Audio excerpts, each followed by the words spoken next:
Hey there, fellow travelers, Mark here with Wolters World, and today we're in Granada, Nicaragua. You got the cathedral behind me, you got a little blown up volcano even behind that.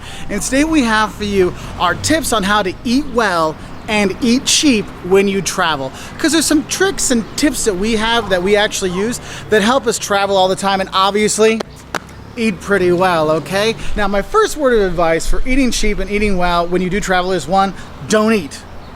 Yeah, don't eat.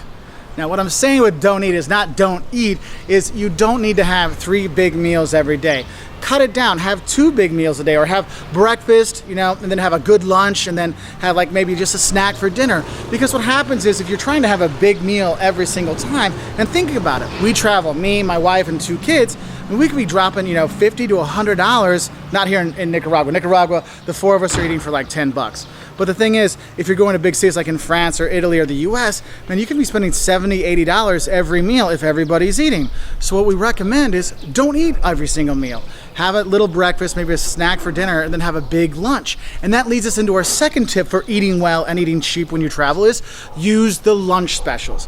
Lots of countries around the world actually have lunch specials that are out there. So you can have that big, great dinner meal, but at a lunch cheap price. For example, in Spain, you can go have a 3-course meal for like literally 12 euros almost anywhere. And the thing is you go to a restaurant like, wow, the normal meal prices are like 20, 30 euros. But here I can have this whole thing, 3 courses for 12 bucks and a drink. Oh my God, that is great. So use those lunch specials to get a great feel of the food here around the world, okay? But also how not to break your budget, okay? So that those lunch specials, definitely go on those. Now, my third tip is go visit the grocery store. Now, I know some people say, well, I don't want to go to the grocery store. I hate going to the grocery store. But at home, why would I want to do it when I travel? Look, going to the grocery store, one, is a great cultural experience because you see how people shop, how people live, what products that you have that they have, and some are similar and some are different, and you can see those things. But when you go there, you can go get, yes, the baguette and cheese thing, you really can do that in Paris. We go get baguette and cheese and just sit on a park bench and watch people. Maybe you pick up stuff to make sandwiches and you go eat at a park and things like that. Yesterday, we just picked up a packet of nacatamal, these tamales you have here that's made with cornmeal and stuff like that, and we ate that while we sat by a volcano. I mean, it's really cool, and it was super cheap. So that way you can get those things and go enjoy. And what's cool is you can pack in your backpack and take it with you, so you're not looking for a restaurant. You're like, look, this is a great little spot here. I could be sitting right there with the boys and my wife, enjoying the San Francisco church behind me, and you all here, and eating that for next to nothing. So don't be scared of the grocery stores. Go explore it, enjoy it, and get some nice tasty treats as well. My fourth tip for you to save money and eat well is use the street food. Whether it's a kiosk for a bratwurst, or it's going to the Merced church here and get a quesillo or tortilla and cheese inside.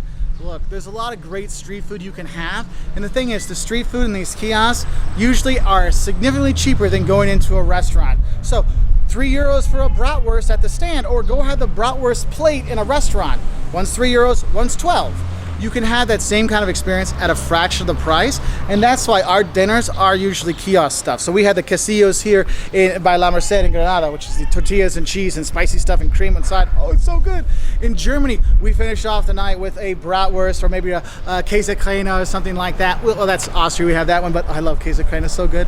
And you have that street food kind of stuff, which is really good, which leads us into our next recommendation for eating well and eating cheap is watch the locals. Look, if the locals are standing in line someplace, it's probably, one, going to be a good restaurant. But 2, also, it's probably going to be a good price place because you're a tourist. You're here in Nicaragua. $2 for a dinner, that's so cheap.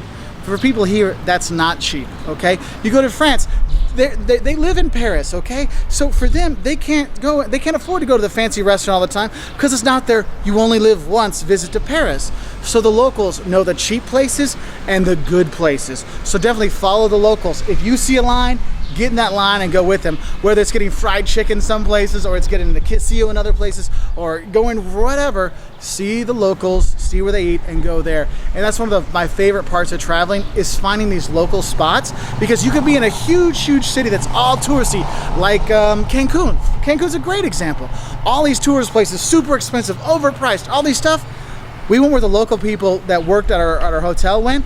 Fantastic food, fantastic people, fantastic prices, okay? So do check those things out. And I guess one last little tip of how to eat well, but more like eating cheap, is if you're going to stay someplace, check and see if they have a free breakfast. Okay, if they don't have a free breakfast, don't take it, because a lot of times those breakfasts you pay for are a lot more expensive than going out and getting a baguette or going and get a quesillo or going to get a snack or something like that. For example, I was in Berlin with my parents and they're like, oh yeah, it's 17 euros for breakfast. I'm like, why would I pay 17 euros for breakfast when Berlin is full of great bakeries? I can go and get, for 17 euros, I can get like 17 good buns and rolls and croissants and stuff like that. Why would I pay that for like one pass through a buffet? So do watch out for that. Anyway, I hope you have a great time eating and traveling the world. I hope these advice kind of helped you out, for our travelers and our fellow eaters. I'd like to thank all those that requested this. So a lot of my students want to know about this. A lot of my friends want to know a lot about this. A lot of our subscribers want to know how we do it. These are some things that we do to travel well, eat well, and do it on the cheap. So I'll say adios de Granada, and honestly, if you get a chance to come to Nicaragua, you can eat well, eat cheap, and have a great time. It's amazing. The churches, you can go to islands, you can go see volcanoes. We were watching lava bubble up last night. It was so awesome. Anyway, I'll say bye from Nicaragua, and eat well. Bye.